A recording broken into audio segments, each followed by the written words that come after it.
Esse foi o conselho de Inácio de Loyola Brandão, então jovem jornalista do Última Hora. Recebeu do cronista diário do veículo Nelson Rodrigues, em uma de suas vindas ao Rio a São Paulo.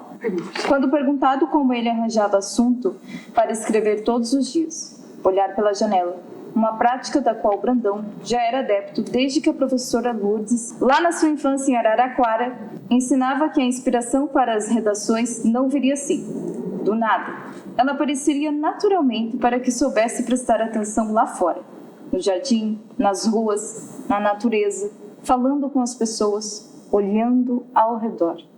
Afinal, eu toda a vida olhei pela janela e ela veio, afirma o escritor.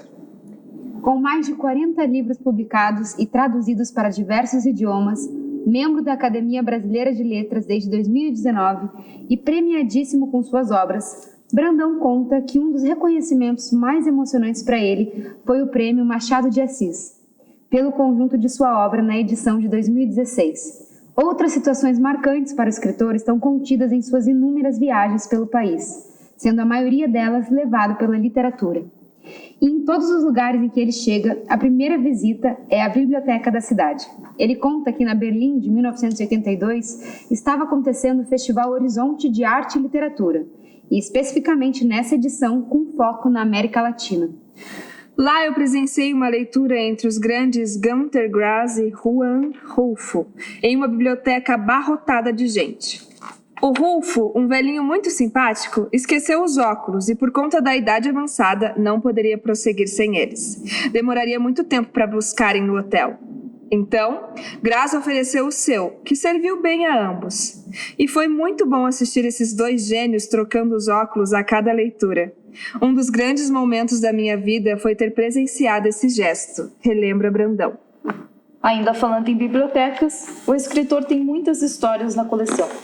Outra bem marcante foi Macapá, no Amapá, onde ele saiu do porto com algumas bibliotecárias da cidade, para descer o rio Amazonas até as escolas ribeirinhas. Para Brandão, impressiona o esforço dessas pessoas que compreendem o valor da literatura.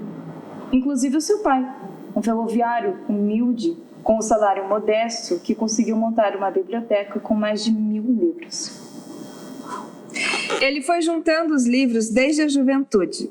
Deixava de tomar uma cerveja para comprar livro, que ele escolhia por meio de recortes de anúncios e resenhas de jornal. De vez em quando, ele dava o dinheiro para o chefe do trem ou para o maquinista trazerem os livros de São Paulo, conta. Com 6 publicações voltadas para a literatura infanto-juvenil, Brandão afirma que para ele não é muito diferente escrever para adulto ou para crianças. Para mim é a mesma coisa. Não sigo muitas recomendações e vou contando as coisas, explica. O livro Os Olhos Cegos dos Cavalos Loucos, sua última obra dessa categoria, foi publicada em 2014, mas nasceu muito antes disso, há cerca de 50 anos. Ela é constituída por uma memória e por um pedido de desculpas. Brandão conta que o avô trabalhava com marcenaria e construiu um carrossel, que era a alegria das crianças das cidades vizinhas. Os olhos dos cavalos de início eram feitas com bolinhas de vidro coloridas, e mais tarde ele as usou todas brancas, o que dava a impressão de que os cavalos eram cegos. Um dia, um incêndio consumiu todo o carrossel e o avô ficou apenas com as bolinhas, que guardou em uma caixinha vermelha no alto do armário. Eu, criança, acabei encontrando e perdi todas elas, relembra Brandão. E por conta disso, o avô ficou triste, chegou até a adoecer, mas nunca deixou que o neto se desculpasse. Ele me deu a caixinha de presente em um Natal, para que eu guardasse coisas importantes ali. Ele sempre soube que fui eu.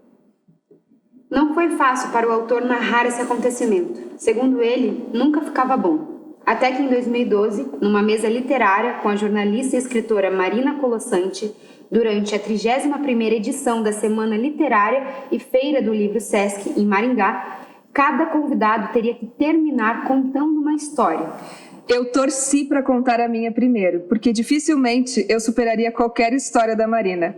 Mas fui o segundo. Enquanto ela falava, a minha história do meu avô veio vindo, e eu consegui contá-la nesse momento, revela o autor. Quase tudo na vida de Brandão esteve relacionado à escrita, com os livros e com as bibliotecas. Inclusive, hoje ele mantém uma com cerca de 9.000 livros em seu apartamento. Automaticamente, seus filhos tiveram esse contato também. Eu ia lá e pegava O Velho e o Mar. Eles ficavam fascinados. Depois pegava outro e ia lendo. Até que eles começaram a fazer isso sozinhos. Relembra. Com os netos que moram longe, ele troca cartas. E se demora muito entre uma correspondência e outra, vem reclamação. Mas não me mandou nenhuma essa semana? Questiona. Mesmo entendendo que as histórias de sua infância eram mais ingênuas do que as que se leem hoje, Brandão acredita que a magia do fantástico, da imaginação, do delírio, continuavam vivas e causando interesse. Veja Harry Potter, O Senhor dos Anéis. Chamaram essa garotada para o livrão. Comenta. Sobre o futuro, Brandão conta que acabou de escrever um livro, que ele deixa descansar na gaveta até ler novamente. Portanto, ainda sem previsão de lançamento. E que ainda vai fazer um filme, sonho antigo.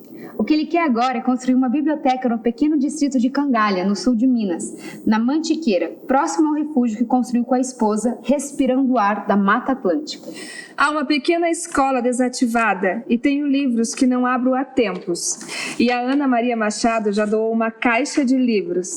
São as crianças e adolescentes da região que ajudarão a reformar a escola. Anima-se!